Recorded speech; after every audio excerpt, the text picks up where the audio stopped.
Well, hello and welcome to the Cage Fight podcast. I don't even remember what episode this is at this point. 33 or something? 32.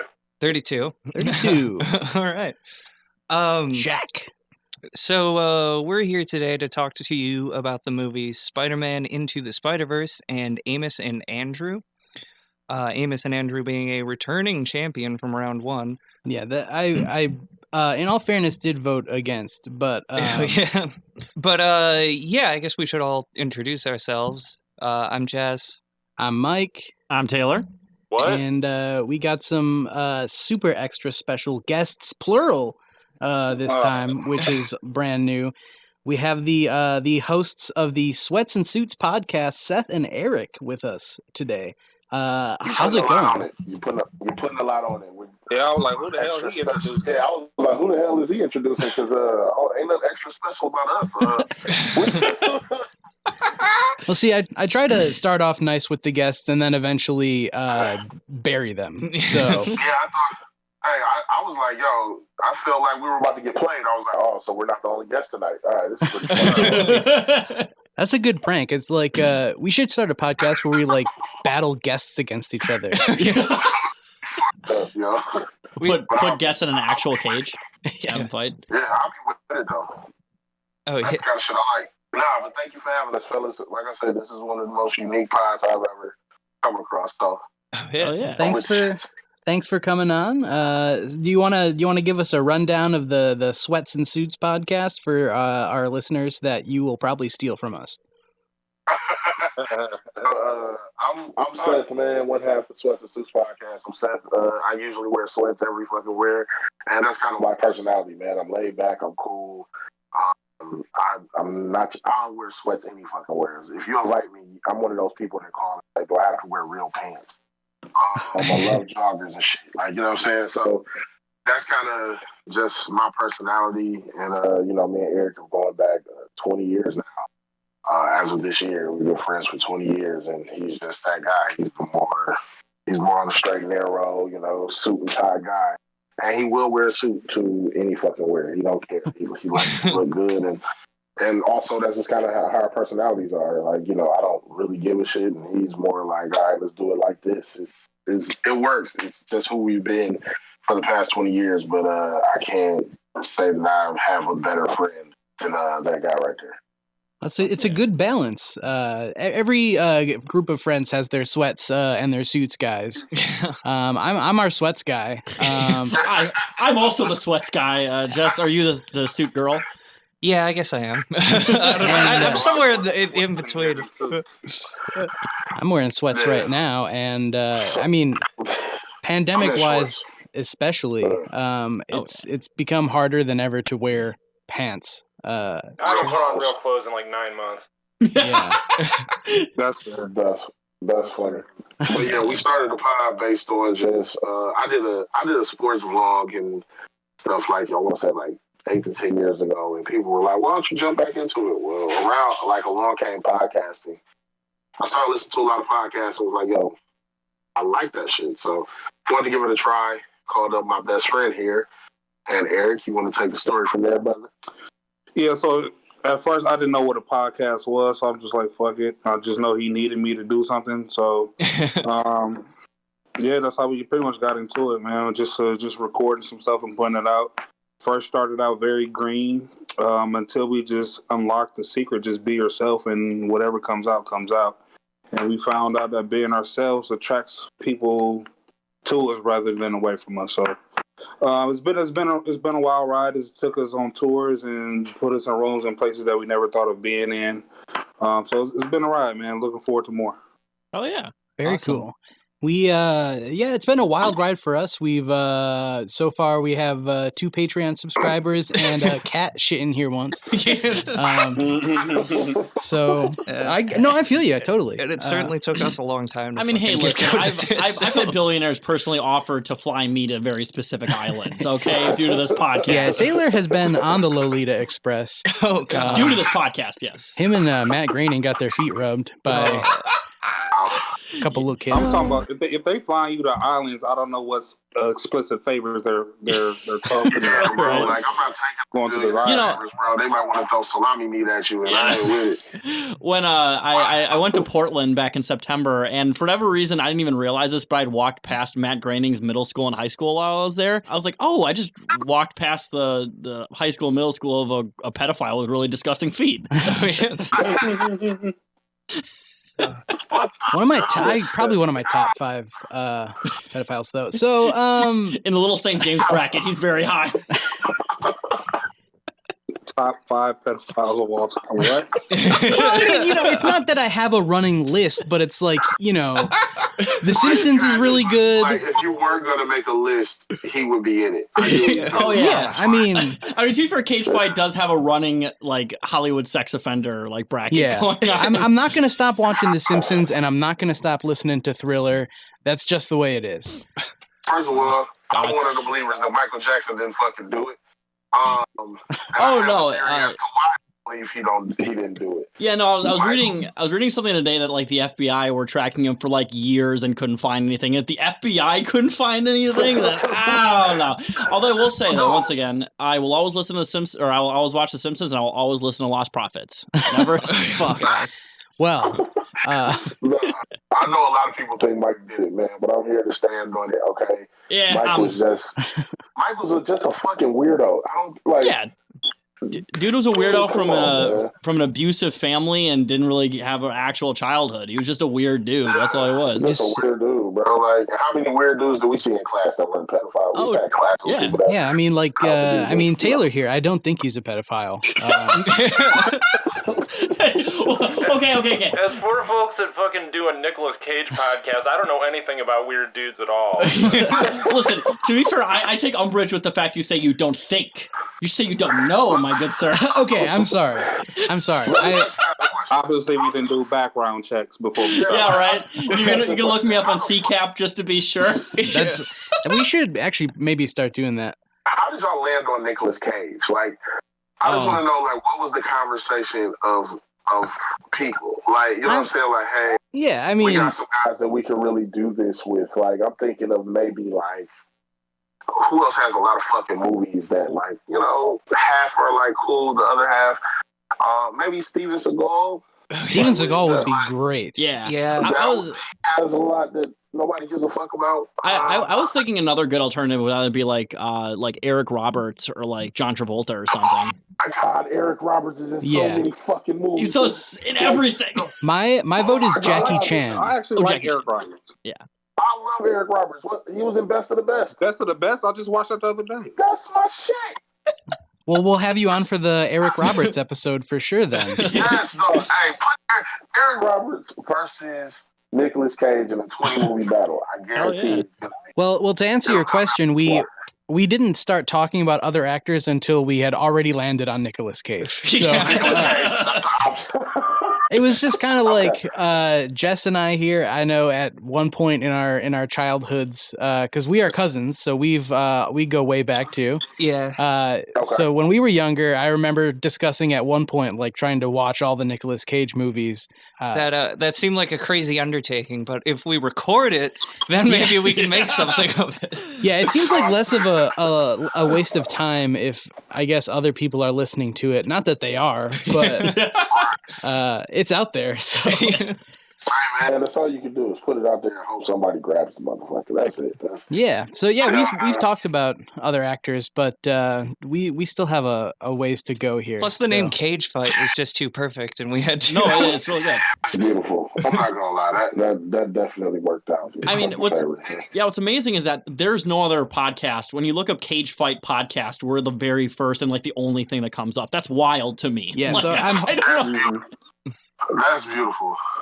My hope is that we get a bunch of like confused UFC fans or something. Yeah, it's already happened. Yeah, we've already gotten one or two of those people. Yeah, there was a UFC guy on Twitter who like added us saying like, "Check out this fight I was in." And we're like, "Sorry, man, this is about Nicolas Cage." It's just Cage, not you.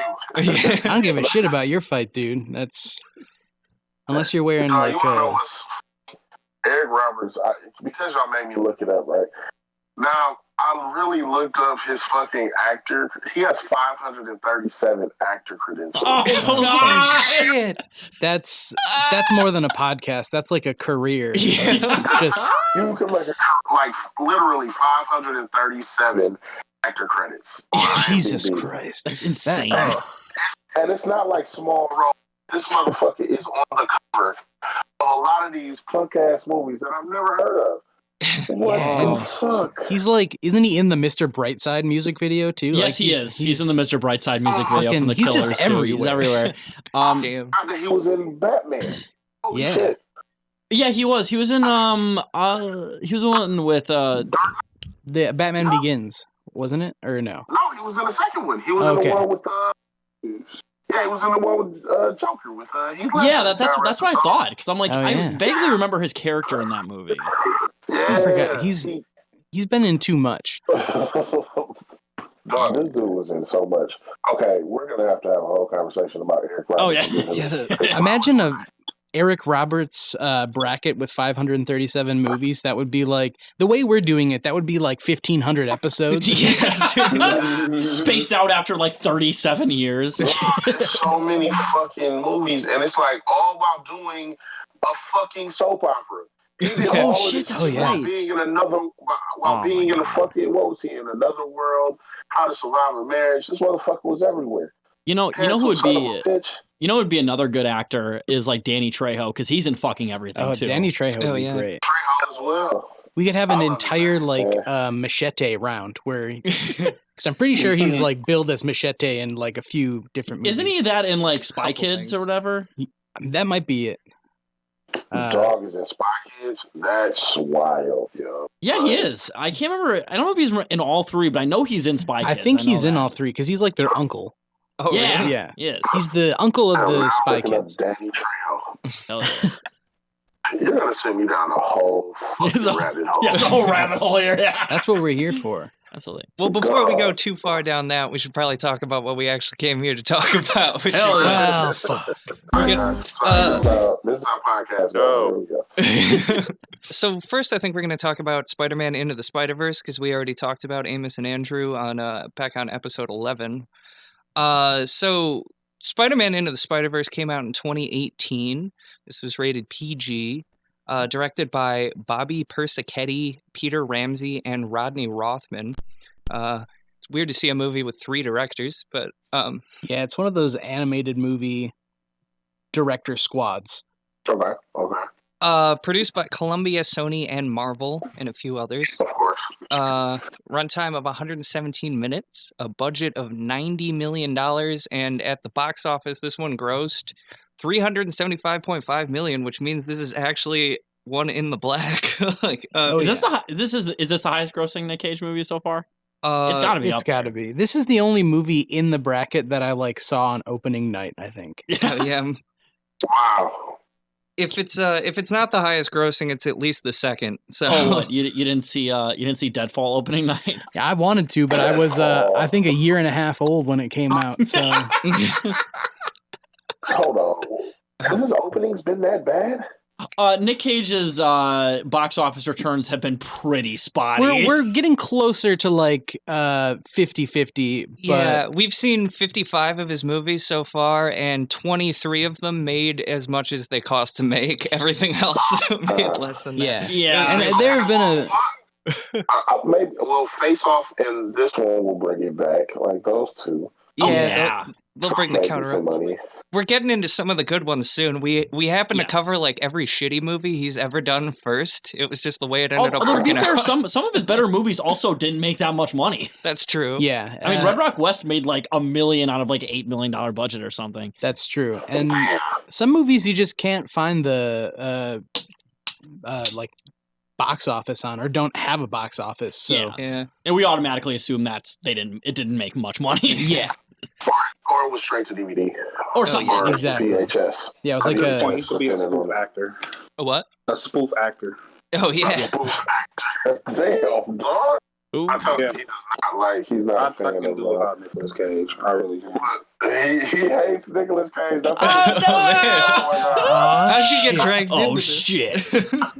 I'd rather shoot myself in the teeth than watch a Nicolas Cage.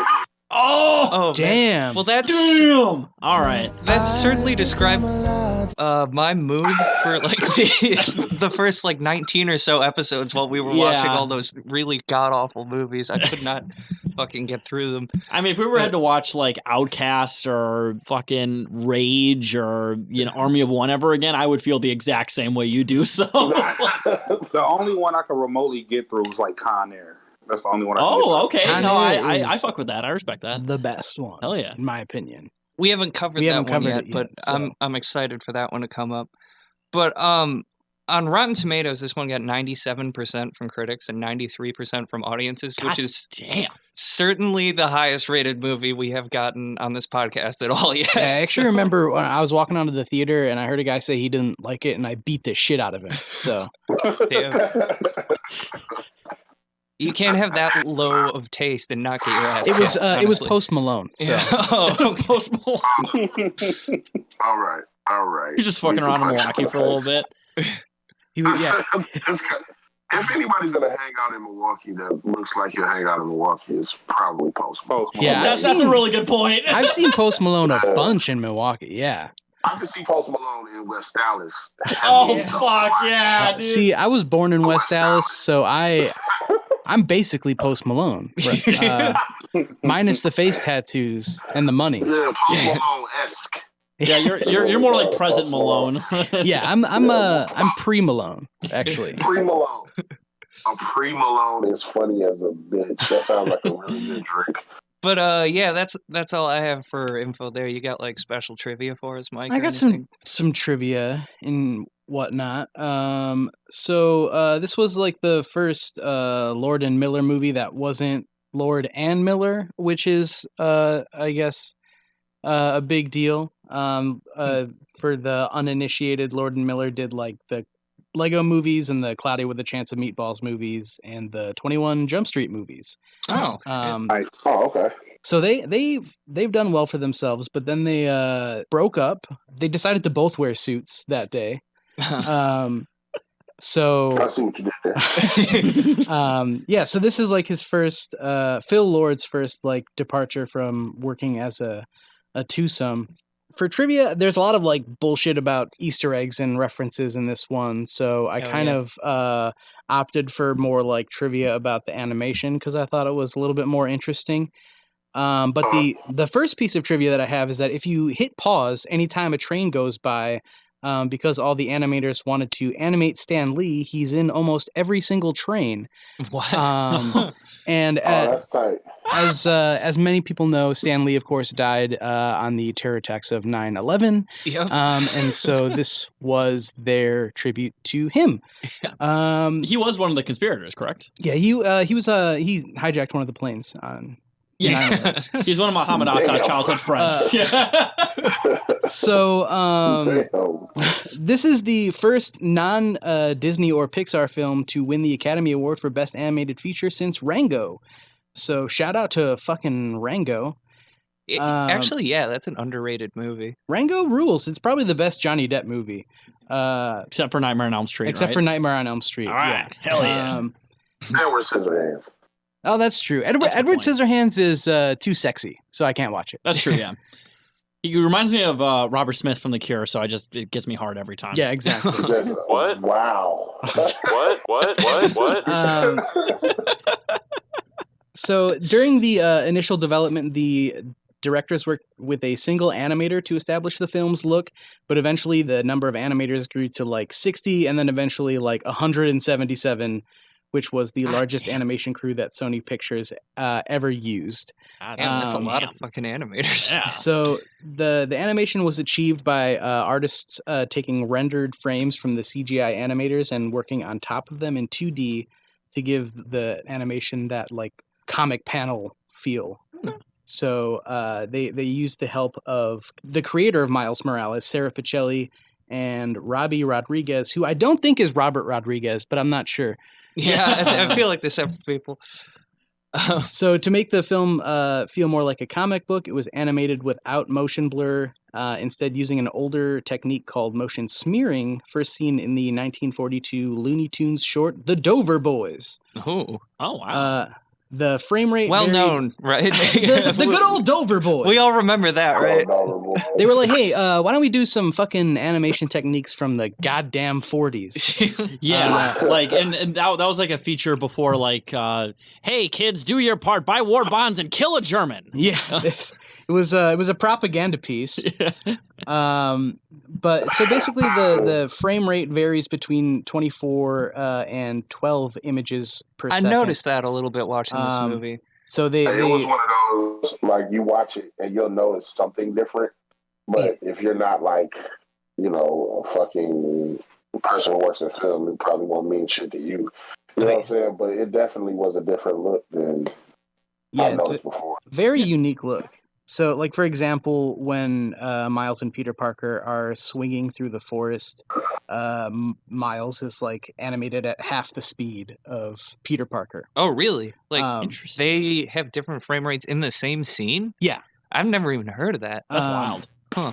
And then to create the depth of field, another technique was used where they deliberately misaligned the colors as if the colors had been slightly misprinted, as happens in real comic books. So that's all the nerd shit about the animation. Hell yeah. That's dope. So we can move. There's a lot of nerd shit in this movie, and we of course are big jocks on this podcast. Bucks and Six. Bucks and Six, so okay. Good to get that out of the way. We're all big chads, no virgins. Yeah.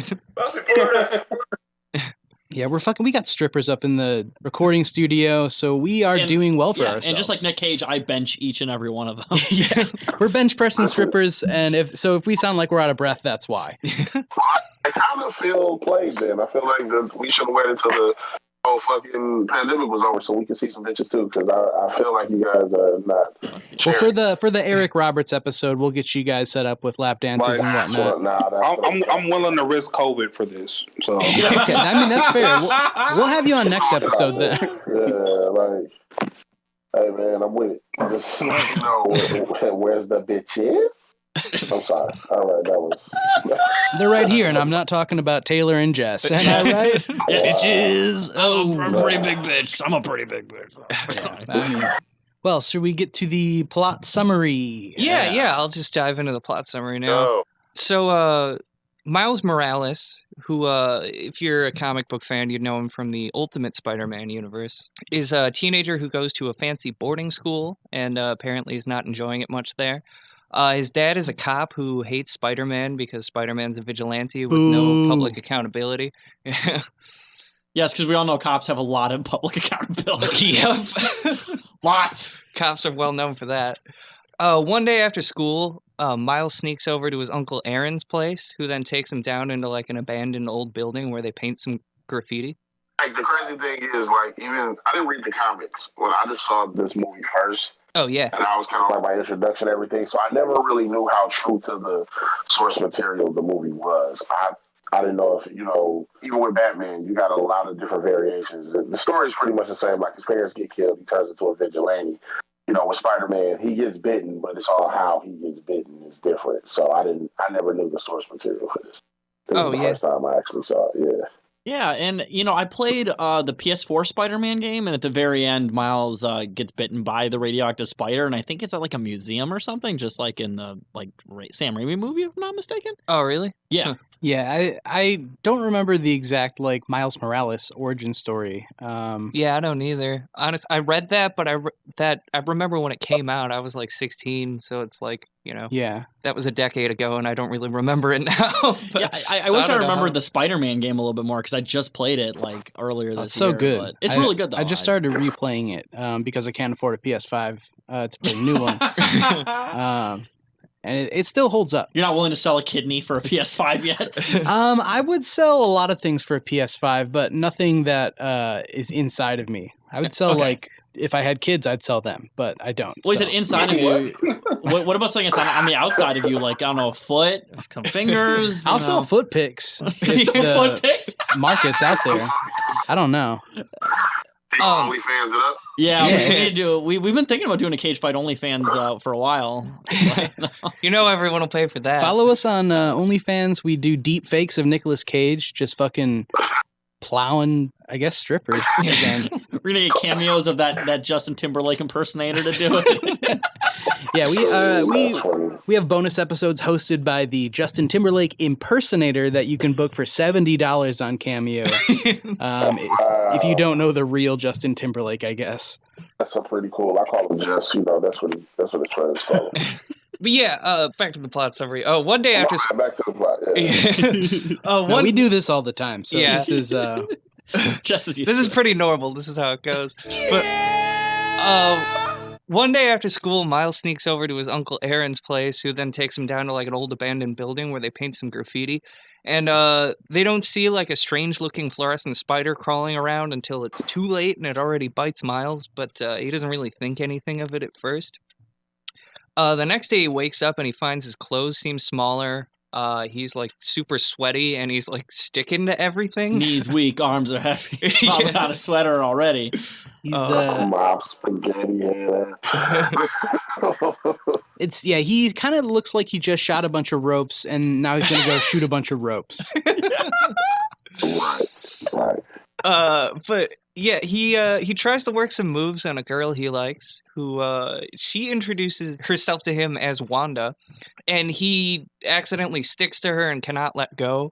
They end up getting unstuck by like shaving the side of her head. And the sticking to things continues to happen until he finds himself getting stuck to the side of buildings, running around, and he's like, "Hey, I think I might be like Spider-Man." You know, honestly, that's not the first teenage boy to ever have sticky palms. So That's true. I was not climbing walls when I was a teenager though. I guess I wasn't really trying though. So you were wiping something on walls, though. I would assume. Yeah, after wandering around on the subway, he finds his way into a huge underground lab where Spider-Man, Peter Parker, is fighting like some lizard monster thing, right? I Is think it the was lizard? supposed to be Green Goblin, wasn't it? Was it? I it was didn't the even see. green lizard electro goblin. I don't think it was the Green Goblin though. I could have sworn they said Green Goblin. I'm like, that does not look like Green Yeah, Goblin. I don't think so maybe it I was. misheard it. I don't think it was like a big villain, but I don't Yeah, really. just some side I thing. don't know. Yeah. Nerds bully us on Twitter. Yeah, No, that was an obscure villain from a 1971 Spider-Man. It's like, dude, I don't care. I'll beat the shit out of him. I swear. Hey, I like comic books, but maybe calm the fuck down. I don't. Yeah, I'm always. I got friends that are into it, so whenever I have a question, I just call they nerd ass and be like, "Yo, why did this happen?" Exactly. They be like, "Oh, this, and this," and they be like, "I'm like, okay, cool, thanks." Like, and it's all because I'll be watching the movie or like, trying to sound intelligent amongst some other people and shit. So I just gotta cheat and talk to my other friends. They tell me information, I pass it along like I just knew it and shit. Hell yeah. I mean, that's the point of knowing those kind of people is so you can pretend that their knowledge is your own. Right. Yeah, that's exactly why I keep the nerds around, man. Like, Yeah. Because, like, I mean, I need to know these things. I read comic books, but, like, for some reason, my brain doesn't retain comic book information unless it's like, Yeah, it all just falls out. There's yeah. too much going on all the time. It's only been 2 comics that I've really wanted to read here recently, and one is the Ninja Turtle one, the Ronin Turtle one, Yeah. and the other one would probably be that Power Ranger one, where the Green Ranger went like evil. When he turned into Shredder. He damn near turned into Shredder and shit. Like, Oh. That's a those are good the only combo. two that Some turtles and some only two- morphins. like, those are the only 2 that I like recently where I was like, oh shit. Like, but especially the Ninja Turtle Ronin one, I really want, because everybody's trying to predict what turtle he was, and it's been revealed. Spoiler alert, it's Michelangelo and shit. Shit. Oh, nice. That's I don't know me. if y'all knew. Yeah, like, I was hoping it was Raph, but whatever. Wait, is Michelangelo the fucking nerd one? No, Michelangelo's a cool one. It's Donatello who's the nerd one. Donatello. Donatello is the Okay. nerd. Yeah, I'll beat his ass too. Well, I got a list going. Leonardo's the leader, and that's all he is. And then Raphael's the coolest, obviously. He's the most emo. Oh yeah, I mean, Yeah, he's the asshole, emotional one. That's me. Yeah, buddy. Yep. I think his full name is Raphael Simmons. They call him Raph Simmons. Raphael. Raphael, they like that. So Parker like saves Miles during the fight and basically immediately realizes that Miles shares his powers, but he doesn't have time to discuss it before Kingpin fucking kills him. Kingpin, who looks like a fucking a giant wall with a little bean for a head. He kind of looks like that in the source material, though. That's true. He's a bulky guy. They just made it a little cuter, I think. So before Parker gets killed by Kingpin, he manages to explain to Miles that like Kingpin has created a machine that is like opens a portal to other dimensions. And apparently Kingpin is doing this in order to get his family back because his family died in this dimension. But he gives Miles a key to destroy the machine, and then Miles runs away and basically escapes and gets back home, and Kingpin kills Peter Parker. Pretty soon after Peter Parker is killed, it hits the news that Spider-Man is dead, and Miles like slowly realizes he has to step into Parker's old role to keep the city safe, and he starts training. And in the process, he pretty much immediately breaks that key to destroy the machine. I mean, he's trying. He's training to be better, and he actually breaks it. Yeah. Cut him some slack. All right. Yeah, fucking. He's getting used to the sticky hands and shit still. One fucking job, bro. Yeah, one fucking job. Exactly. Terrible. Don't fucking up. Well, while standing over Peter Parker's grave, he's stopped by another Peter Parker, this one from an alternate dimension where Parker is much older and is kind of schlubby and has gone through a divorce. And Miles tries to get him to teach him some stuff, and he reluctantly agrees. Well, you said kind of schlubby. He has definitely got that dad bod going on. Oh, yeah. Pretty good. He's rocking the sweatpants and fucking probably smells great. Yeah. He's the guy from Cobra Kai that just went downhill. Oh yeah, he's what's that dude's name? The fucking I think they were right. Oh, which guy? The Cobra Kai guy. The fucking what is this? What is the original? Are you talking about Pat Morita, the Japanese guy from another Karate Kid? The no. I thought the one that was the dude that's over like Cobra Kai. that's on the Netflix show or whatever now. Oh, I don't know that one. Are you talking about Ralph Macchio? Because that's the kid from that movie. Ralph. Yeah, Macho. Are you? What the fuck? Martin Cove, John Kreese. That one. Sounds about right. John Kreese. Yeah, that's it. That's the old fucker who came back. I don't know if you guys watched Cobra Kai. It was pretty tight. I heard it was good. I'd never watched it. It was pretty good. I watched it. And I have a confession. I didn't even watch all the fucking Karate Kids. I only watched like probably the first two. The one with Jaden Smith and then the one with the girl. Oh yeah. Oh the Return of the Karate Kid with Hilary Swank. Is that what the one you're referring to? Like that was the next Karate That's Kid. it. Or some I have not seen it. I think I've only seen the first Karate Kid. Yeah. So, like, it also is apparent that, like, Peter Parker is going through some problems due to being in the wrong dimension. Like, he's, like, glitching out, and apparently his cells are dying spontaneously. The fuck? But together they go to a lab controlled by Kingpin to get info on how to stop the machine. The portal machine, and they grab a computer with the necessary info on it, but are chased by Doc Ock. A gender bent Doc Ock. Yeah. Yeah, it's like a female version of Doc No Cock. I mean, you don't know. Well, that's true. She's kind of a fucking bitch too. Yeah, she's kind of. And Doc Ock manages to trap them. But luckily, they're saved by Spider-Woman, who is Gwen Stacy, and was the girl who tried to put the moves on Miles before.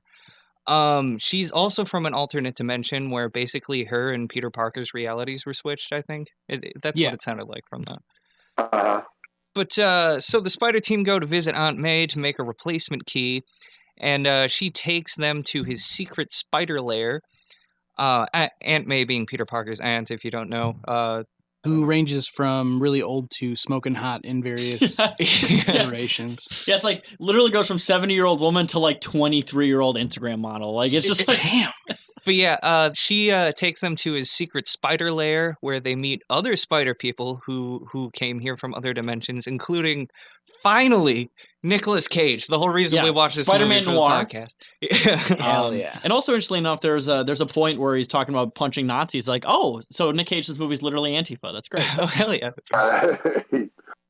And for the longest, I did not know that was Nicolas Cage at first. Like, I found out, like, I think after I watched the movie, like, twice. Oh yeah. I watched it by myself, and then I watched it with my son, and I was like, oh, shit, that's Nicolas Cage? You know, my mind is just so poisoned by Nic Cage content. The second I heard him, I'm like, oh, there he is. There he is. Yeah. But he is pretty fairly low key in this movie Yeah, he for is. the Nicolas Cage appearance for sure. Yeah, it is a pretty small role, but having seen this many movies, I can pick his voice out from like a single word, probably. Yeah. So, like, And there, Right. and I did It was like a all small of the, role, but it was important. yeah, yeah. exactly. You know, I liked all the alternate Spider-Mans, including, was it Penny Parker? yeah, there's Penny Yeah. Parker, who's like a spider anime girl. I called her in my notes Loli Parker. Oh God. And also a small anthropomorphic spider pig named Peter Porker. Spider Pig. Was that a Simpsons movie reference? I don't know. Yeah, I think it Bring was. it all back to Matt Groening. Yeah, it all comes back to Matt Groening. Not only is he a pig, but he's like specifically like a cartoon pig. Like not just he's a cartoon in a cartoon. Like Yeah. Yes, he's from a cartoon universe, and other characters comment on this. So like, but yeah, and Nicolas Cage is Spider-Man Noir, who's based on like those old like noir detectives from those '50s movies. He's I liked his design the most out of the alternate Peter Parkers. yeah, he is pretty cool. He's I don't know. Apparently, he can only see in black and white, also because he's from a black and white universe. One of His superpower is being colorblind. yeah. Nah, he was one of my favorites too. His was more mysterious. Oh yeah. Oh yeah. When he came through, it was probably one of the more unique as well. Oh yeah. yeah, he was a little bit serious. He was basically like the freaking Joker of this movie. Yeah. If you ask me. Considering the other ones, he was like the adult of the group. Yeah, If that yeah. makes sense. And the dark and brooding one, who I think Yeah, like the one that had been through shit. Like life Yeah, had really fucked him He's up definitely already. seen Like, some shit. like I literally think at one point he says like sometimes I light matches just to burn my fingers so I can feel something. That's wild. Yeah, that's wild for a kids movie. But Miles realizes that he's the only one that can actually fix everything since he's the only one not experiencing the glitching problems because he's actually from this universe and the rest of them are not. Right. And so Miles becomes kind of overwhelmed by all this and goes off to see his Uncle Aaron.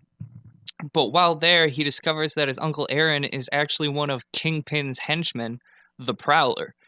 That was a good plot twist. Yeah. I like that. That was that shocked me in the movie. As I watched it, I was like, oh shit, this sucks. All right. Jesus Christ. You don't really like the guy and shit. Like, man, this uncle is really cool.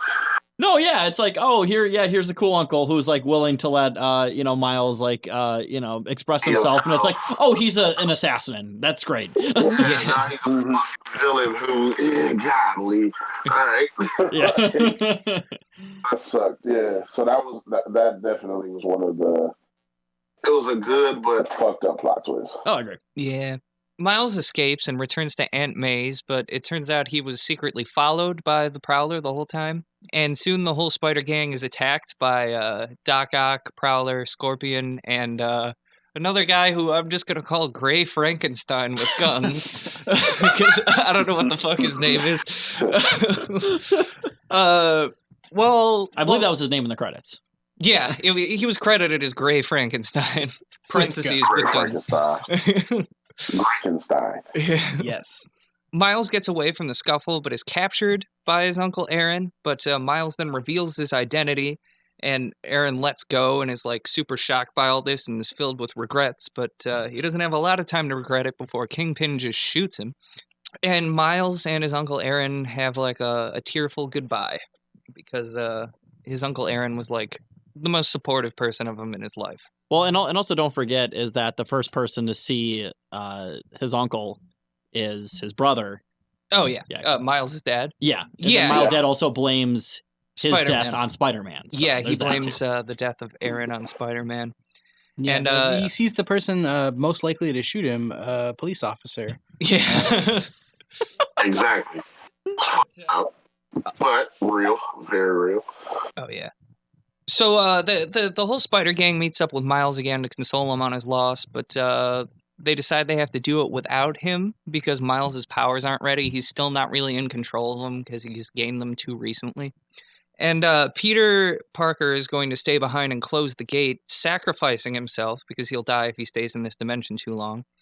And they tie up Miles to make sure he can't leave so he doesn't get hurt.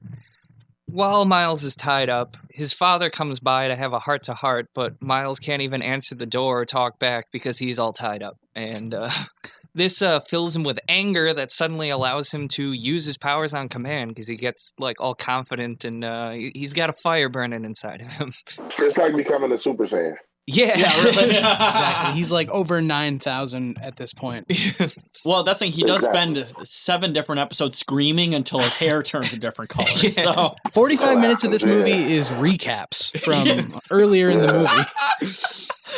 hmm That actually is Absolutely. kind of true because they tell every Spider-Person's backstory. Yeah. Like, Yeah, like it's a good, like it's one of those movies where you can't just have the main story. You kind of have to give background stories on yeah.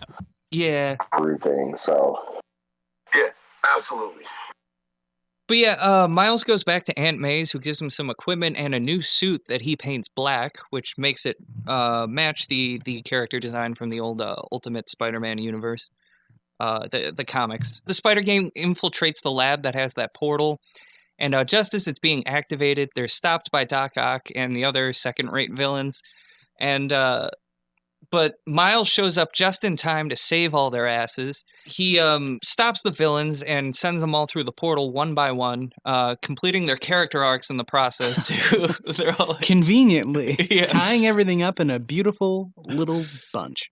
yeah, and then Miles faces off against Kingpin alone and manages to stop him and destroy the portal. Miles's father sees this, still not knowing that it's Miles. He doesn't know that Spider-Man is Miles at all, and his opinions on Spider-Man are changed, completing his character arc. Are you trying to say that this movie really came together? Yeah, Yeah, it really did. In a funny way, it did, yeah. Ah. It had all these threads that all got tied up in a neat little bow at the end, and it ends with Miles giving like an empowering monologue about how anyone can wear the mask and anyone can be the hero and do it. And then some kid dresses up as Spider-Man and gets fucking crushed by Yeah, a bank robber. you know. hmm But yeah, that's the whole plot summary. So now, I And guess don't we can- forget the post-credit sequence. Oh God, I think I missed that. Oh yeah, there's a post-credit Oh, sequence post-credit where they find another Spider-Man. It's like future. I think it's like Spider-Man 2099 or something like that. I think it's called. 2099. And it's like, we're gonna take you back in time. And then he gets brought back to the like Spider-Man cartoon from the 50s, and it's like the pointing Spider-Man meme. Oh hell yeah! It's pretty funny. Yeah, that's what they did. The big meme. Yeah. Out there, like same person. Yeah. That was really funny. I loved that. Damn, I'm sad I missed that. I'm probably gonna watch this movie again soon, honestly, because getting into my thoughts on this movie, I thought this movie was fucking awesome. Yeah, this movie rocked. I love this movie a lot. No, it was really good. Yeah. This one was good. It was one of the first animated movies I fully watched out of like especially to come from like Marvel and stuff like that or the DC. It was one of the first like animated ones and I really enjoyed it. It was dope. Speaking just for myself, it was like good to see this black representation of another superhero, especially animated. Yeah. It meant a lot to my son to see it, you know what I'm saying, and stuff like that. So I think that was dope, especially with what's going on now and all the shit. He might have been in the world, Dominican with his last name being Morales. He might have been a little, yeah. He's a little mixed. But I mean, Yeah. he might be mixed. Yeah, I just figured that he was mixed, and his dad was like, dad took the last name of probably his pops. You know what I'm saying? He probably like Well, 3/4 black. Yeah, I know his mom speaks Spanish to him. Yeah, I think his mom is Puerto Rican. I think that's what it they is say in the comic. That's, Yeah. yeah. So yeah, he's good a representation. mixture of both. Like it was just good, just a good representation for the animated side of movies. You know what I'm saying? I thought that was super dope. Yeah. Overall, I thought it was a good movie. If I had to rank it, I don't like ranking animated movies with, like, I guess, real movies, per se. But it was up there as far as, like, one of my favorite Marvel movies to come out. Oh, yeah. I think this is probably my favorite animated superhero movie of all time by like a long shot. Yeah, it's really good. It's got a pretty tight soundtrack, a lot of great voice actors, and there's also a Chance the Rapper poster in the background. Yeah, but they instead put a of 4 a on 3 the hat, it's a 4 3. hat. Yeah. Because it's an alternate universe. Absolutely. And I mean, representation wise, to like have a character at this level, like this is a huge movie that literally everybody saw for the most part. So and the character it was, like, Spider-Man is fucking huge. Yeah, absolutely.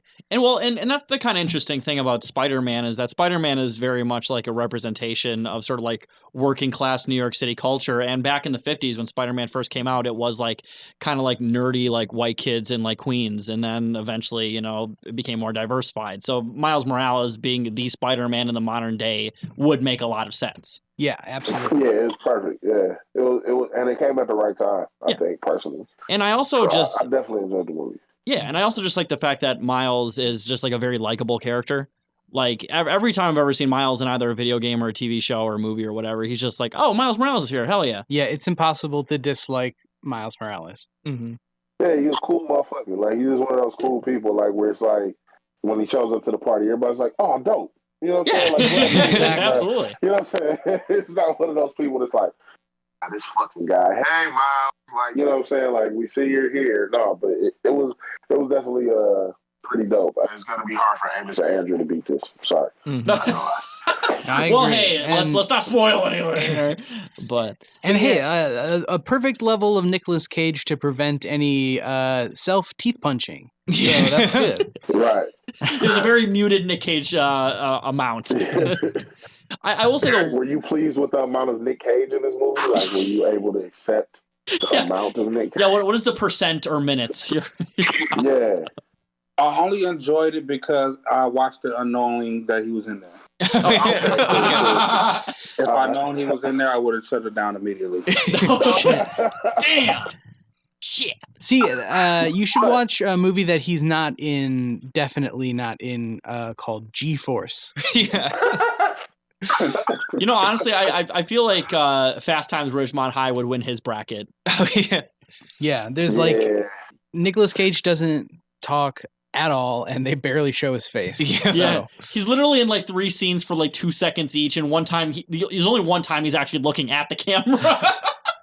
And that's how Eric likes his Nicolas Cage. Yeah. Right there. I like my Nicolas Cage in Sam's Club samples. Yes, Sam's Club. Beautiful amount right there. I see. Oh, my bad. You said, so what were your dislikes about it? Oh, I was gonna joke around by saying that I wish that Alfred Molina would have reprised the role as just the voice actor. As Doc Ock. For Doc Ock, yeah. Be female voice, character, but just voice. Yeah, just like pitch him up a little bit. I can dig that. I can definitely dig that. I think if I didn't like something about the movie, is I kind of felt like it was one of the, like, and this is obviously it had to be that way for them to really do it. Like, it's one of those movies that could have been broken down into 2 movies just because of how much was going on, that I think like some people felt like they wish they could have done a little more, even though it was a longer movie. Like, if it was a part 1 and part 2 somehow, I don't think I would have been mad at it. I think there is a sequel coming out, if I'm not mistaken, right? Yeah, I know they're working on it. I don't know when. This storyline was so full of... Oh, yeah. There is a lot going on, especially with, like, all of those different characters, too, to, like, explore. Yeah, they pack a lot into the runtime of this movie. They do. They do it pretty masterfully. They did it bad. Yeah, I was going to say, it wasn't done bad, but I don't think I would have been upset had they added more to it just to break it into 2. Oh, yeah, for sure. Fully. I don't think I would have been upset at that. Yeah, and I'm certainly, like, very excited to see what the next movie will bring. I mean, the first one is so good that I don't have a problem waiting, because I wouldn't want them to, like... It would suck if the sequel ended up just being like a discount, shitty version of the first one. Yeah. So I hope that they're able to pack the same punch with the sequel. Yeah. Exactly. One thing I will throw in is like, if you haven't seen this, anybody listening, which you probably have, I think like everyone I've talked to has seen it, but if you haven't, What? my plot No. summary really doesn't do it justice, because there's like super unique visuals in this, and like the way the soundtrack gets integrated with what's going on in the Yeah. screen is really cool stuff. And this movie is more than even just the plot summary; like it's really funny too at It times. is hilarious. Yeah, and funny in like a genuine way, not like Teen Titans Go to the Movies tried to be funny. Yeah. Well, that's saying, Marvel does it, and then DC does it in a much shittier way. Yeah, exactly. One of the funniest moments, and it's just like a blink and you miss it, but when they're at the lab and they're trying to get to the lab and like the dressed Spider-Man is like, hey, what's up? And like all the scientists pull out their guns to try to shoot Spider-Man, like the lunchroom, like that had me just laughing. I busted a gut at that. That was hilarious. Yeah, I busted a There nut. was a lot of good scenes in it that were pretty funny. I was a fan of the visuals, especially like you said, like with the different frameworks and stuff like that. It is one of those movies that you have to see to fully understand what they're talking. Like, you know what I'm saying? To fully understand what that means. Yeah, like the part in the portal too was like trippy as hell. I felt like I was on mushrooms or something. Big trip. Yeah. But yeah, unless anybody has anything more to throw in, we can move on to What? Dave's plot summary. What? You have a plot summary, Dave, or were you fucking tuned out again? All right. Sure.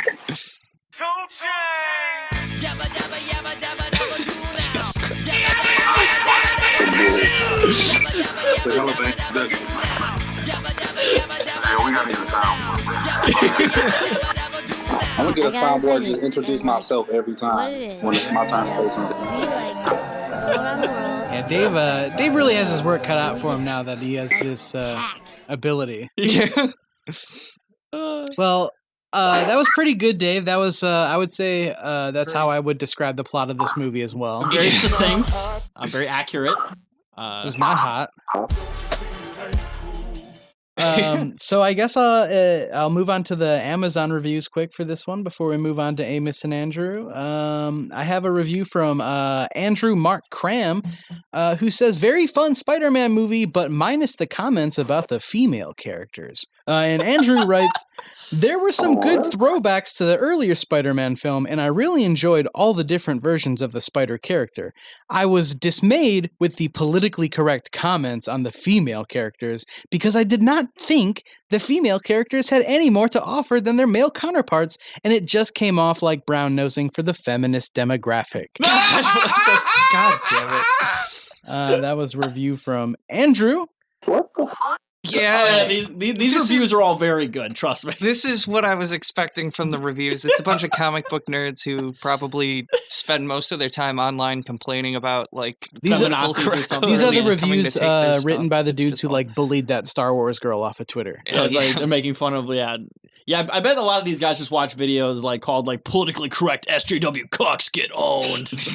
Dude, that's wild as fuck. Like, I can't, like, people ain't got shit to do. Oh yeah, if you're ever in the mood to get mad at people online, Amazon reviews is a really good place to go for that. Because not only do they have these thoughts, but they decide to share them with the Amazon public. I don't fucking understand these people at all. It's an Amazon community. Like, There's an Amazon community, yeah. It's just like all the worst people collecting in one place, pretty much. I have a review from S who says, watch it a few times.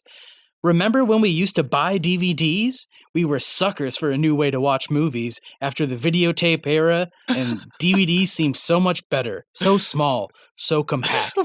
Now they're just junk that's worthless in our over-merchandised capitalist world, and they take up too much space if you can believe that. Well, sometimes I still buy them anyway, if the movie is super good, and this one is, and I've enjoyed watching it after seeing it in the theater, so they got me again. What the hell? Like, I don't know, just decided to go on their rant about DVDs in an episode. It didn't even talk about the fucking movie. they have nothing else better to do. Yeah, well, that's the thing. As ardent DVD collectors like Jess and I, that person can go fuck themselves. I have a review from M. Zimmerman, who says, 2 random audience coughs in the film? What? Wait, what? Obviously, this movie is amazing. We all know that. But did anyone else notice the cough at 11 seconds just before the Sony logo gets a lens flare? And then the person who has a coughing fit at 27 seconds? Just why? Isn't this ripped from, like, not a public showing? I just found it strange and prayed this wasn't from a live recording and I'd hear more coughing and talking during the film, but there were only those two. So apparently somebody bought this on fucking Amazon and got like a cam rip. Get a Pirate Bay rip from somebody's like camcorder. Did you buy this on Amazon or out of some guy's like jacket in the fucking out of a trunk of a car? Yeah. Oh my god, yeah, did you go to fucking Tony's Barbecue on the north side and buy $1 DVD off that guy? Like, what the fuck? Yeah. Because I know who you're talking about. Yeah, I know that guy, trust me. I used to work near there, and that guy was a very local legend, let me tell you. Yeah. I was watching fucking Venom earlier, and halfway through the movie, so you can hear someone getting kicked out of the theater. It's really confusing. Got a review from Amazon customer. If you can overlook one aspect of this movie, it's really fantastic.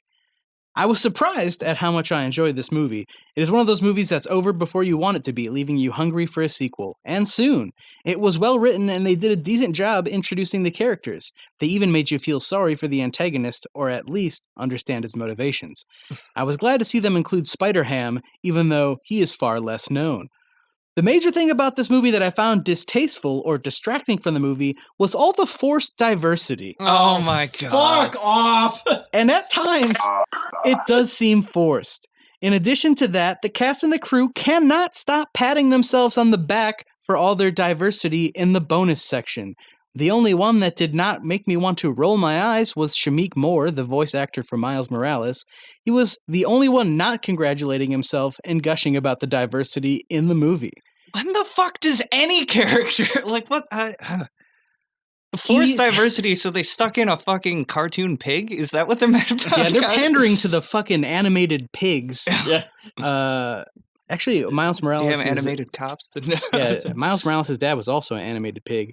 I see what you did, bro. I'm picking up what you're putting down. And and this guy ends his review by saying that he's all for diversity and bending stereotypes, but I actually get offended when it is forced upon me and shoved down my throat. Oh, can we find this guy so we can punch him? This guy sounds like a fucking snowflake, if you ask me. He's all offended and shit. Mm-hmm. That guy's YouTube feed is definitely not all Ben Shapiro videos and Sargon of Akkad videos. Yeah, this guy is Jordan Peterson's last fan. His only fan? I wish that were true. I have a review from John O'Keefe who says, reasonably priced griddle. I love the large size. I can cook 8 to 10 normal size pancakes easily. Your mileage may vary depending on how big you like your pancakes. As other reviewers noted, the temperature is a bit inconsistent at the center, but once you know that, you can easily manage it. I haven't used it for anything other than pancakes yet, as I cook my bacon in the oven, but this is a solid performer. And that is a 4-star review for Spider-Man Into the Spiderverse. What the fuck? How did they fuck that up? Oh, shit. Man, as long as the movie got a good review, man. Whatever. Hey, 4 to 5 stars ain't bad. As long as it's 4 or above, it's fine. It's fine. But if you do order this movie, don't try to cook pancakes on it. They'll be a little uneven on the edges. Judith O. Neff, who says, definitely for kids, was in a hurry and thought this was the human version of Spider-Man, and it was a low-budget animation. It's all right for children. Wait, low budget? No. Low budget? $90 million. Yeah, $90 million is low budget, too.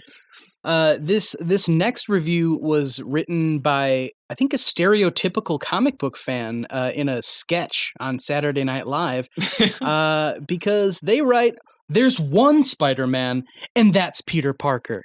Waiting on that one. Been a hardcore Spider-Man fan since the 70s. I'm a traditionalist when it comes to Spidey. There's only one, and that's Peter Parker. All these other versions just don't jive with me. I wasn't even aware of the Japanese girl with the spider robot, and Spider-Ham is a painfully bad joke. Don't care at all for Miles or Gwen or Noir.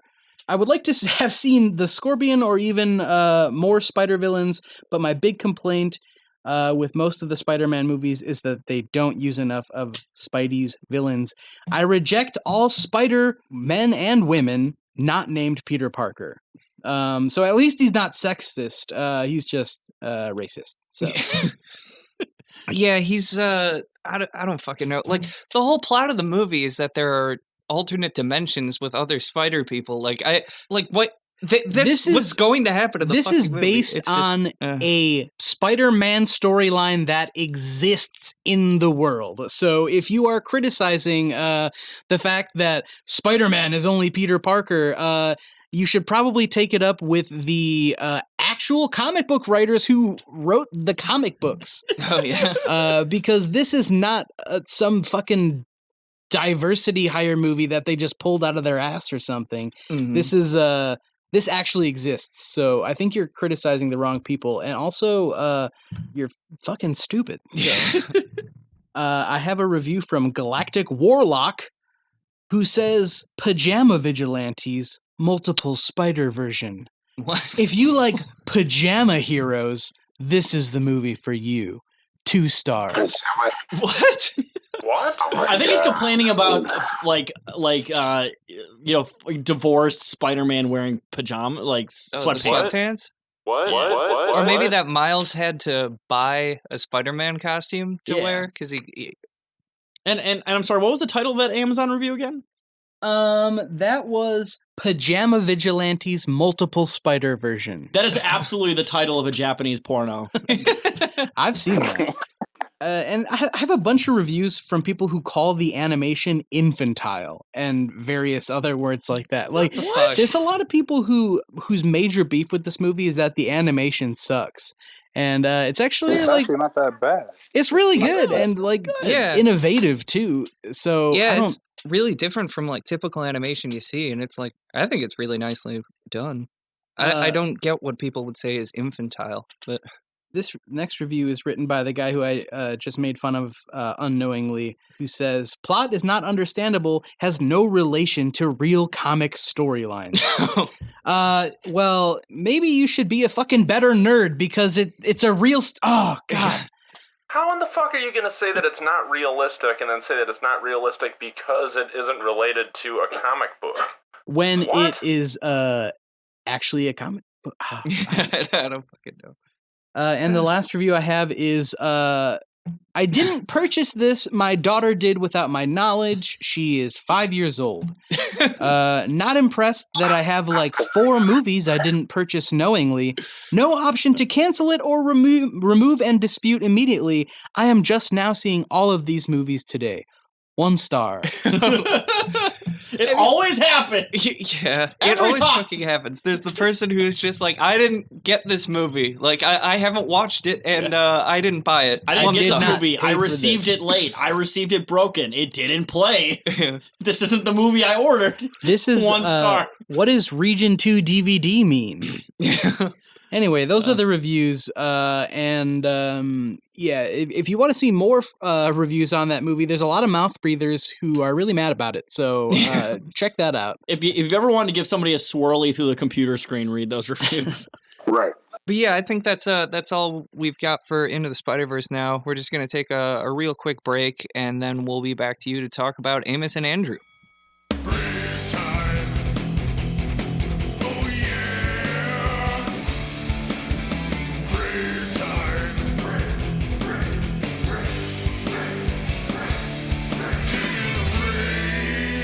Well, hey, welcome back, everybody. We're here now to talk to you about the movie Amos and Andrew, which is a returning champion. It was already earlier in the bracket. We covered this movie in episode 11. So this is our second time viewing it for the podcast at this point. And just a quick recap on some of the things about this. It came out in 1993. This movie was rated PG-13. It was directed by Max Fry. produced by Castle Rock and New Line. Runtime of 96 minutes, budget of $17 million, and a box office gross of $9.7 million. So Another this movie one, in the fucking... yeah, this was made a little more than half its budget. That sucks. Rest in peace to the careers of Samuel L. Jackson and Nicolas Cage. Yeah, Oh, yeah. you know, this killed their careers totally. And Brad Dourif and Yeah. Dabney Coleman. There's so many like random people in this movie. So on Rotten Tomatoes, this one got a 20% from critics and 31% from audiences. God So damn, really? yeah, this one is really low rated in comparison to. I feel like if this movie came out today, it wouldn't be nearly that low rated. This movie comes out today, like once a week. If you watch the freaking news, am I right? Hey. Yep. All the setup. Everything's a fucking setup. This was my first time watching this movie. I had heard about it, like, and I've heard like references to it. I think like even my mom and them had talked about it, but it wasn't something I had just said, "Oh, I need to watch this movie" until like now. Mhm. And when I watched it, it was kind of fucked up because it was like, holy shit, this is real. Like, I hate to say it like that, but it's realistic as fuck. Oh, Like, yeah. like it happens all the time. Like, cops get called on a black man in a neighborhood because they're not used to seeing one there. They're like, oh, he can't possibly live here. They call the police, and now it's a whole fucking issue from here. Yeah. Like, I was like I said, I was impressed with Samuel L. Jackson because if you watch this, he's still Samuel, but he wasn't the normal Samuel L. Jackson. Yeah, he's, I mean, pretty toned down because, I mean, obviously they kind of, they want him to be a victim that you can side with, obviously. Yeah. So I mean, I sided with Samuel L. Jackson and everything he's ever been. that's true. Formula 51? Yeah, Formula 50s or whatever. The Old Boy remake where his job is just kidnapping people for decades. He's a hero of that movie. I haven't seen, that's the Spike Lee one, right? Yeah, the really shit one, yeah. I haven't seen that one. That's a terrible fucking movie. Never watched it. It's really fucking bad. What movie? He was in a movie called Old Boy, which is a remake of a South Korean movie. It's directed by Spike Lee. I mean, that's got to be the worst Spike Lee movie. It's fucking horrendously awful. I heard of it, but I've never watched it. Thank God. Like, I Yeah, never even heard of it. the original Old Boy is my favorite movie of all time. It's an amazing film. It's kind of and not to spoil it too much, but it's kind of a adaptation of Oedipus Rex. So I'll just leave it at that. It's a very interesting story though, and it's a very, very legendary South Korean movie from the early 2000s. So nice. Yeah, I guess I'll do a quick plot summary here. We already did a super in-depth plot summary like we did for the previous movie here back on episode 11. So if you want to get a real in-depth summary, go back and listen to that one. But for a quick plot summary here, Samuel Jackson is a successful writer who buys a home on an island somewhere in the Northeast. While there, a local family see Jackson in the new home and assume he's a burglar because he's black. So they call the police, who immediately shoot up the house and nearly kill Jackson. well, don't forget, one of them has to wear blackface while he's doing it too. Oh, yeah. One of them Yes, puts on Brad blackface Dourif. right Yes, before. Brad so- Dourif, yes. Chucky himself. I mean, to be fair, that cop has probably killed more people than Chucky did. So That's true. So they nearly kill Jackson and then realize afterwards that it is actually Jackson who owns the home. So the police chief who is running for re-election wants to cover this up so that he can win re-election. Wait, they want to be dishonest about it? Yeah. After they fucked up? That's When crazy. did the cops ever do that? That seems weird. yeah, cops never like sprinkled crack on somebody after an incident like this to Yeah. justify. So to cover it up, he sends in Nicolas Cage, who was just arrested for petty crimes in town, to act like he's taken Jackson hostage. Just so they cannot fucking be wrong. Yes. Yeah, exactly. Yeah. Exactly. Shit is fuck like, dog. I'm sorry. I know you're trying to give the plot, but dog, what the fuck? Yeah, seriously. Who can we pin this on that is anyone but us? Hey, man, we're going to let you go. We just need you to go kidnap a black dude, let him go, come outside. We're going to let you leave town. You know, Yeah. Yeah, don't worry. You just have to kidnap somebody, and we'll let you drive off to Canada. if I'm not mistaken, and I could be totally wrong, but I've like watched documentaries where like the FBI literally do shit like this to like black activists and stuff. It's insane.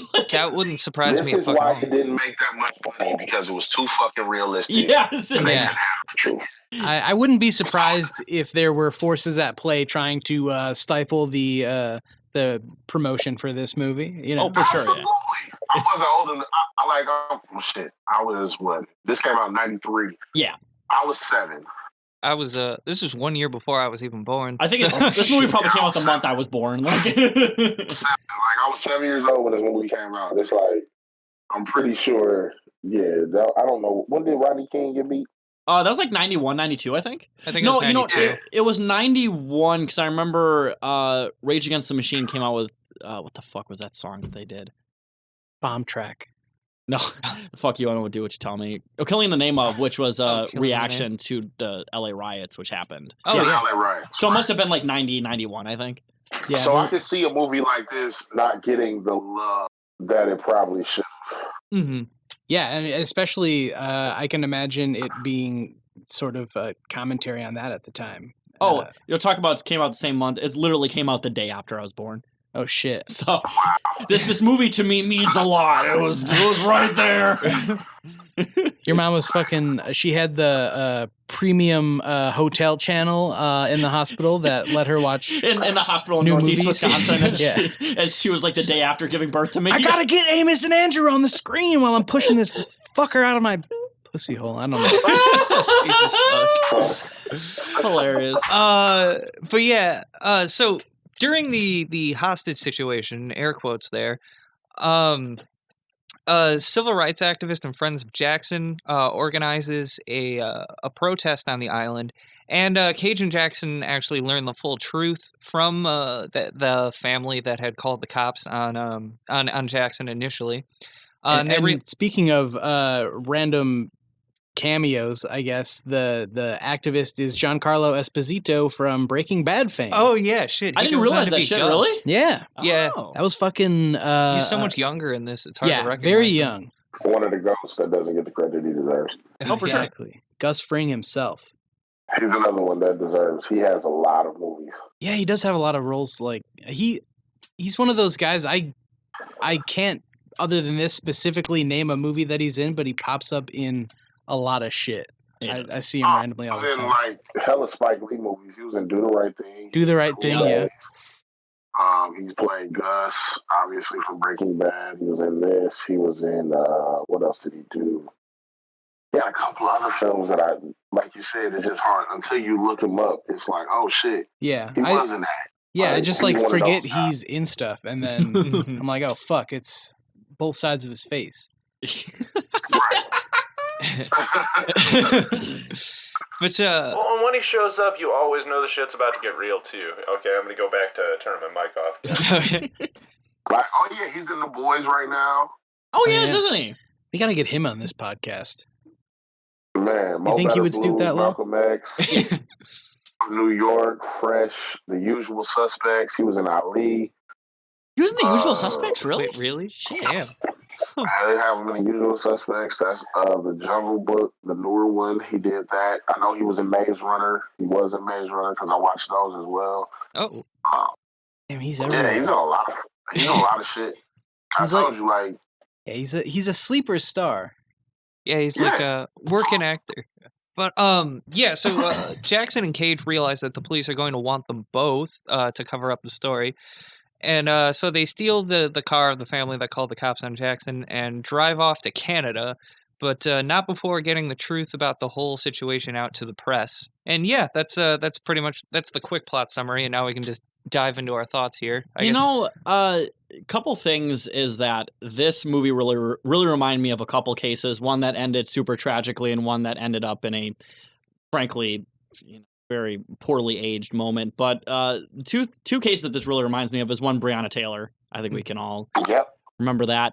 And then also, do you guys remember this from like the olden days of the first Obama administration, the Henry Louis Gates controversy? Do you remember that one? I don't actually.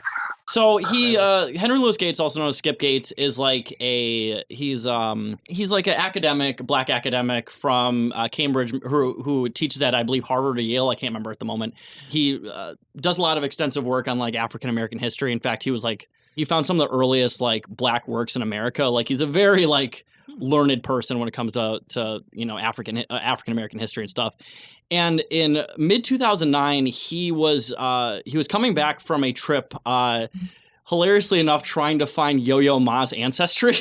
Oh, what? That's the story. Yeah, he was doing Yo-Yo Ma's ancestry in China, and he came back from that, and he couldn't open up the door of his house, and he took a taxi to get there to his house, and the taxi driver was helping him unlock the door. And his neighbors were like, "Who was that guy across the street? It was this black man trying to break into this house." And they called the cops and they arrested him, even though he's like one of America's like foremost African American like academics. When your own fucking neighbors, Kenny, what the fuck? Yeah, what the actual in fuck? Cambridge, Massachusetts, which is not a cheap town, by the way. And you guys might remember this because Obama got into it, and he decided to have what he referred to as the beer summit. Oh. Do you remember that?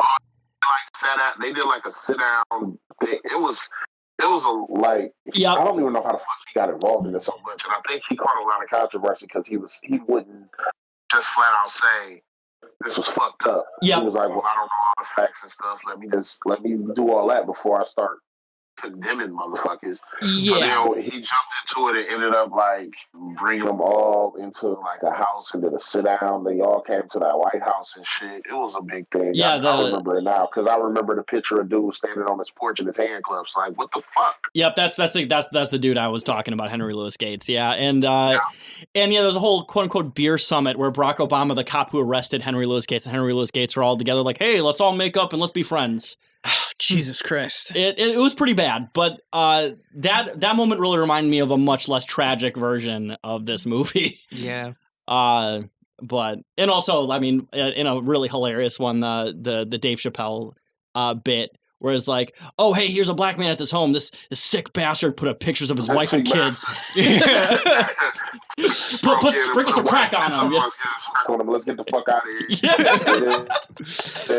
So good. I mean, and this is, like I said, it's one of those things, you got planting of evidence type shit. It's so much that is still happening. Oh, yeah. Like, you know what I'm saying? Where it's still accused anyway, or made people feel away. It could be seen as a triggering movie for these times. For sure. Mm-hmm. And like, for me personally, the struggle of what Samuel L. Jackson's character went through. It just reminds me of a clip that I seen on Instagram where these two brothers were vacationing somewhere in suburban Detroit, somewhere on the outskirts of Detroit. And this couple had recently just moved out of a nice neighborhood and turned their house into a Airbnb. But I guess the neighborhood didn't know about it. So when they checked into the Airbnb, moments later, like a mob of neighbors just showed up with guns and what have you, just busting the door, just questioning the people what they're doing in this neighborhood, what did they break in, yada, yada, yada. So this movie just kind of reminded me of that. And it's sad that we still kind of have to deal with that. Not just saying us as black people, but just us as a society still have to deal with that type of ignorance.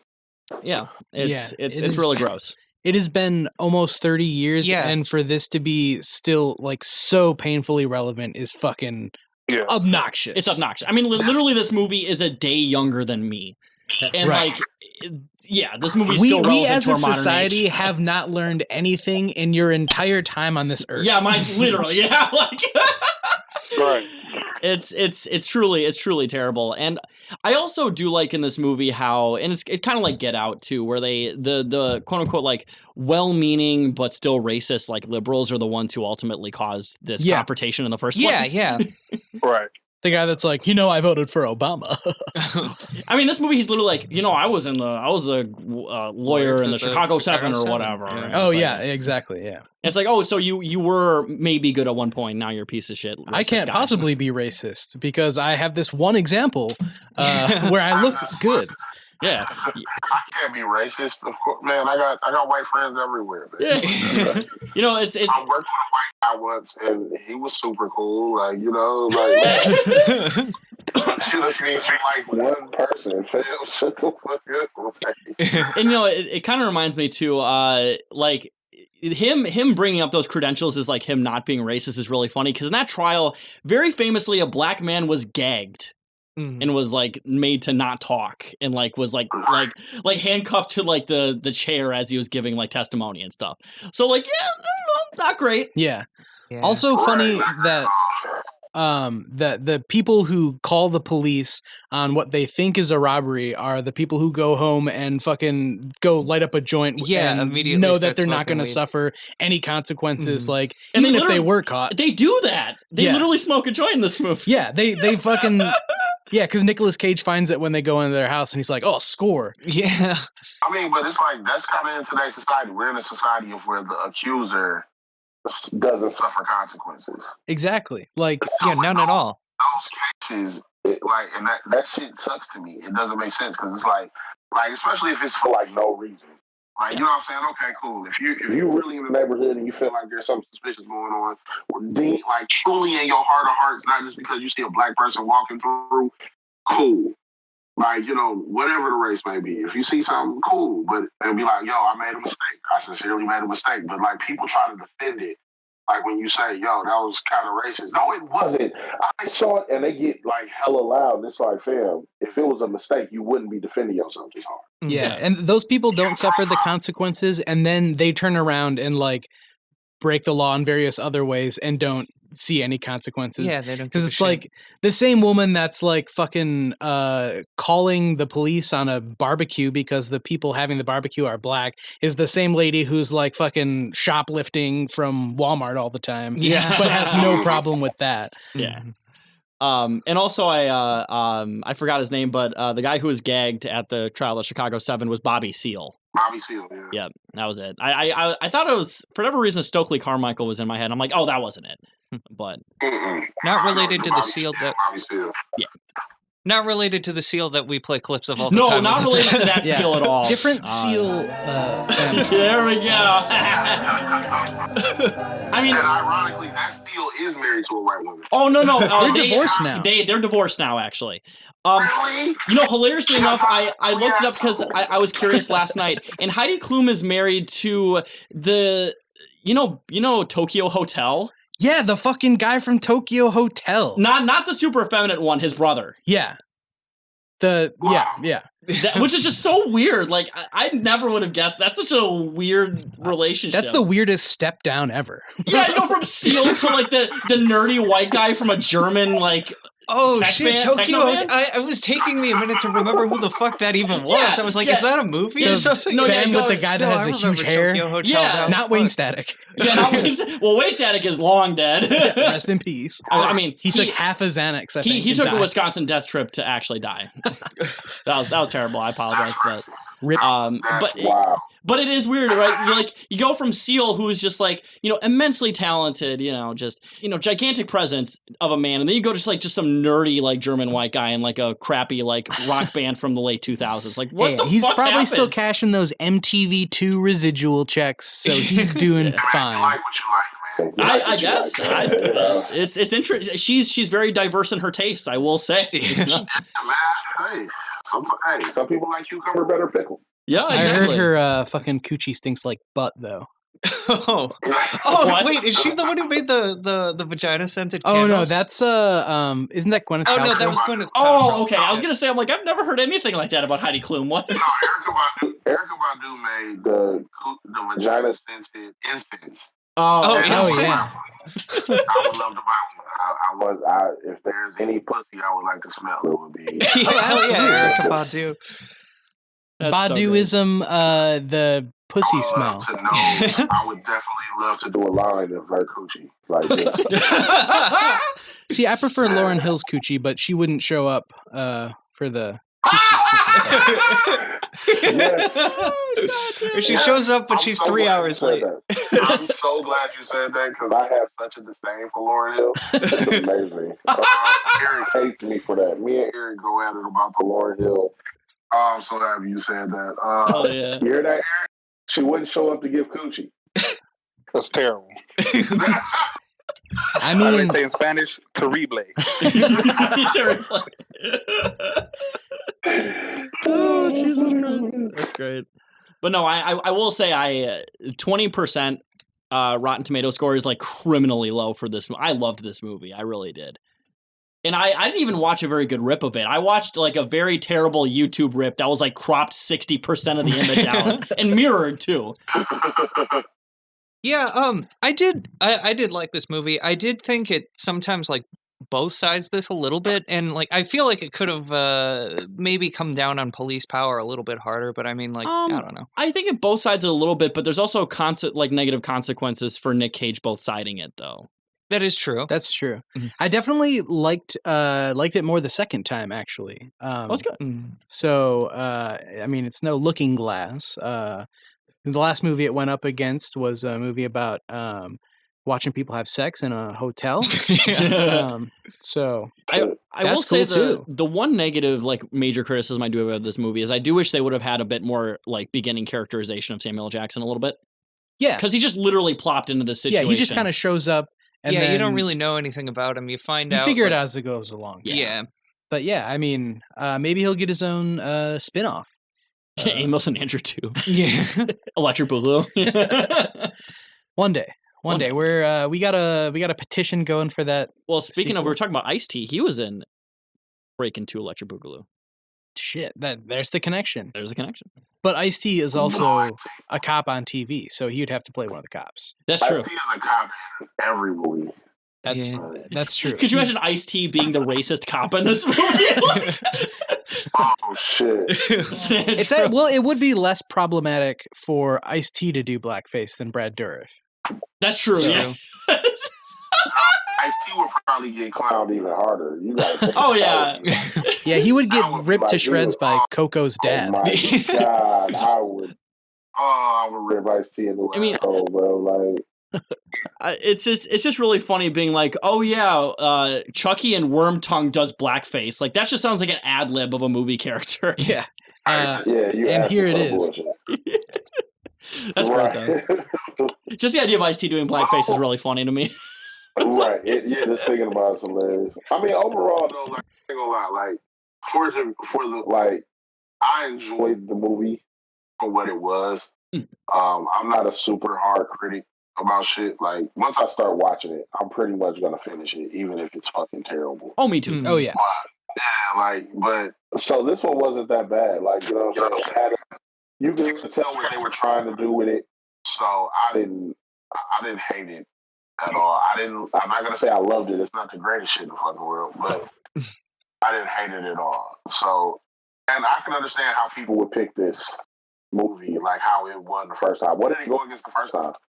I went against a movie called Looking Glass that was about like Cage was like a hotel voyeur. Like he owned a hotel and like was watching people having sex in various rooms through like a two-way mirror. It was a so it was movie. criminal that this movie won then.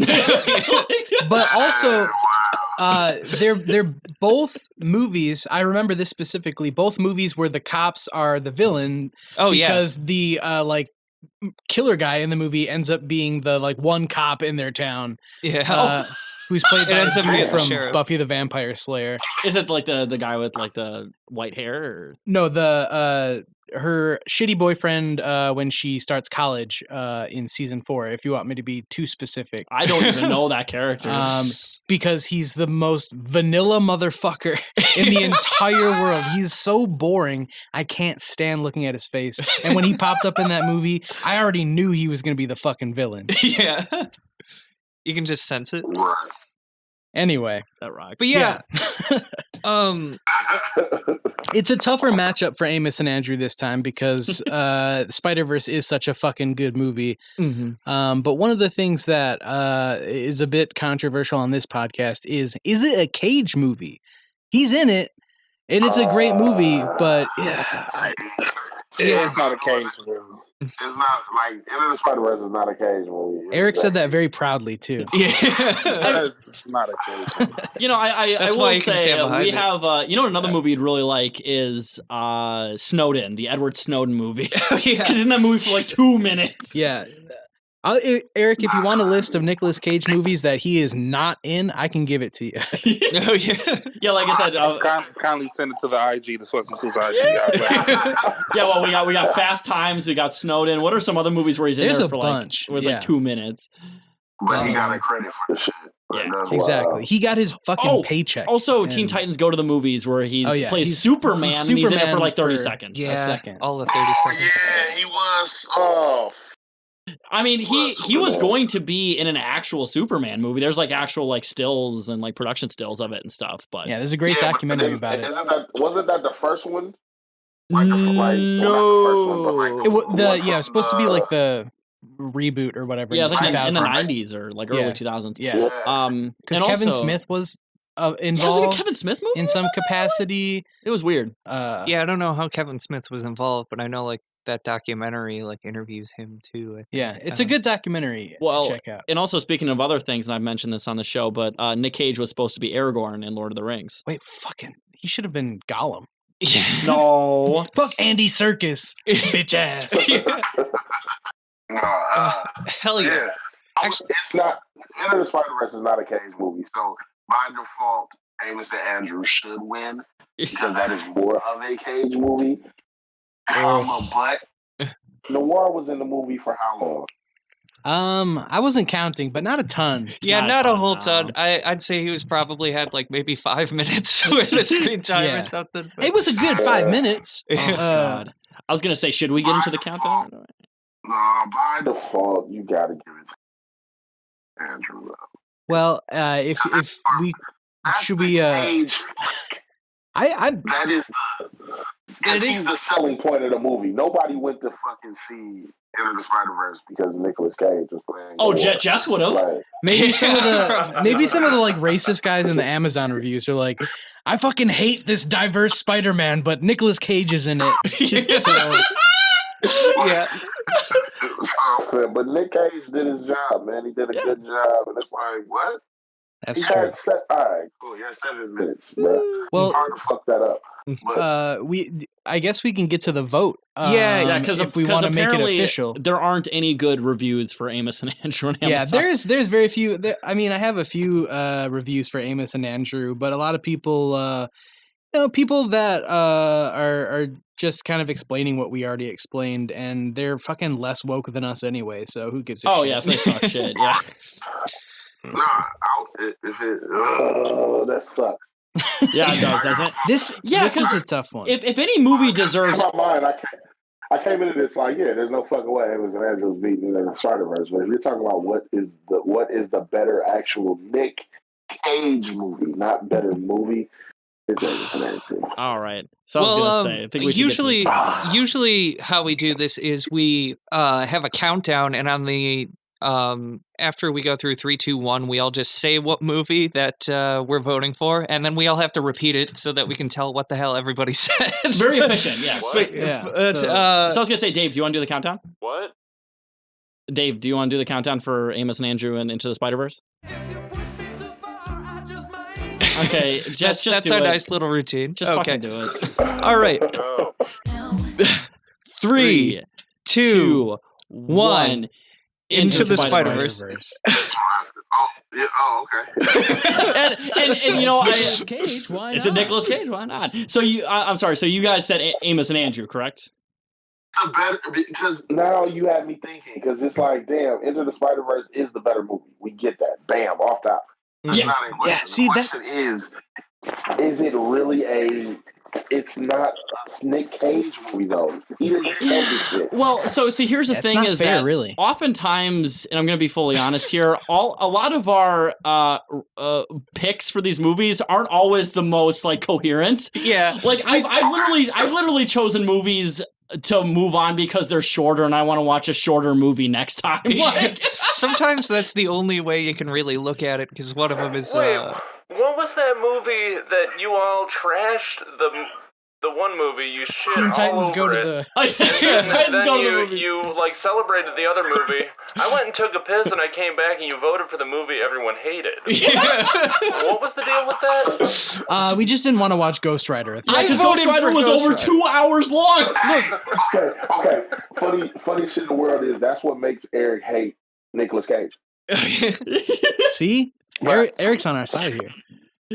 And, Eric said that's the movie that makes him hate Nicolas Cage. Oh shit! and I will I say, could see that. I was honestly really torn up because I do think Amos and Andrew is once again a very relevant movie to our times, and it is objectively a more Nic Cage movie. Mhm. But just Into the Spider-Verse is just a better movie, and this was my criteria I wanted to choose this time. So, and once again, no knock on your guys' opinions. I fully agree with it, but I just went Spider-Verse. Yeah. So, I'm going Spider-Verse too. Then fuck it. If I don't, I Yeah, can pick hell what the yeah. fuck I want. hell yeah! Fuck that shit. Hell yeah, recount. Stop the count! Stop the count! I'm gonna need my $3 million back. You know, I was in Nevada. Yeah, can we get our own hair dye Giuliani moment for when this? I was walking up to the recording sesh today, I saw a fucking Into the Spider-Verse van pull up, and they were pulling out a bunch of envelopes from the back. So I don't know. And I also will say on Amos and Andrew's behalf, if this had went up against a much weaker movie, because Into the Spider-Verse is probably one of, if not the strongest movies we've watched in this show, critically speaking. Oh, yeah. Oh, for sure. If it went up against nearly any movie, I would have chosen it too. Mhm. Like Amos and Andrew's a fan. I love the movie. I really did. Yeah, it is. It was a lot more decent than I expected. So. Oh, me too. I was honestly expecting, like, I just saw the title and I'm like, is this like a 90s sitcom movie? Like, it just sounds like a goofy sounding movie. But then I watched it. I'm like, oh, this is what we're going to be watching. Yeah, like It was real. Yeah, I do think it was a good movie. I'm glad it made it through one round at least. But It Into the deserved it. Spider-Verse is honestly probably one of my favorite things I've seen on here, which like really surprised the hell out of me because it's in my top 3. I'm not usually a big superhero movie person, frankly. It's in my top 3 movies. When you gave me the picks, I knew I was going to take it. But yeah, honestly, both fantastic movies, and I'd recommend watching both. I really would. Yeah, Yeah, I would definitely watch both. Yeah. but yeah, so that's That's vote. the fucking scoop. That's That's pretty scoop. much everything for the episode this week. Next week we're going to be talking about the movies Face Off and The Wicker Man. The Wicker Man. Yes, Two classics. Two fucking Nick. Yeah, two Nick Cage fucking classics. yeah. Two Yeah. both certified Nick Cage movies, no question. Those are both Nick Cage movies, but I can tell you off top, Face Off is probably going to win because The Wicker Man, the ending, can suck my dick. You know, I mean, are you talking about But the the alternate ending's- ending with the bees, or are you talking about the one with James Franco? Oh fuck! Oh no, whichever fucking one with the bees and shit. It was something weirder than that. It was like they did all that shit in this town just for them to like sacrifice them. Like, the shit Oh, was yeah. just- Yeah. Gets in a bear suit, punches a lady. I mean, honestly, both endings are good. I will say the one with James Franco though was a little bit funnier because you see like James Franco's look he's like I'm gonna get laid tonight, and then you just hear Nick Cage going ah in like the background. No, Yeah. that shit is, dog. I couldn't do The Wicker Man. I watched that shit like I remember I watched that shit when I was working at Marquette. Yeah. You know, I will say if you do think it's bad, you should watch the original British version because the original British version is awesome. Yeah, that's actually a good movie. But, but I their think teeth are all The fucked up Wicker in it. Man, while it is really fucking, it is Talk about pretty bad. Lord of the Rings If you a view lot it as a now. horror Yeah, movie, yeah. if you view it as a comedy Christopher Lee. movie, you can have a pretty good shit. time with it. Yeah. That makes sense. Okay. I was looking at it like it was a scary movie too. Like, Oh yeah, it's one of the worst scary movies of all time. It's not scary. oh, it was terrible. Yeah, it's really bad. I do believe I think it's the only Nick Cage movie I have on Blu-ray. Seriously? I think it is, yeah. I honestly tried to find a Blu-ray of it and I could not. Oh, really? Interesting. Okay. But Why do you have that on Blu-ray? yeah. Gotta Yeah, hate he's a real watching freak. occasionally. You should be ashamed of your fucking self. Oh yeah, no, really, I should. Well, thanks so much, guys, for stopping by and giving us your Yeah. time, and thanks for Check the invite, man. sitting Absolutely. through these fucking movies. Good But time, man. yeah, so Sweats and Suits is the podcast. Is there anything Yes, else you guys sir. want to plug? Actually, we haven't put out an episode in a while. We changing some things up with the pod, switching networks. So at the top of the year, we're expecting a lot of content. We're trying to come full force with the YouTube page. Nice. We'll be back on SoundCloud probably around the first of the year. We left SoundCloud for a while. We're still everywhere else. You can find our episodes every fucking where, like that you find a podcast. Sweats and Suits podcast. This kind of. I hope we, didn't disappoint, didn't let down. I hope the people that are listening Hope if you enjoyed us, check us out. If not, my bad.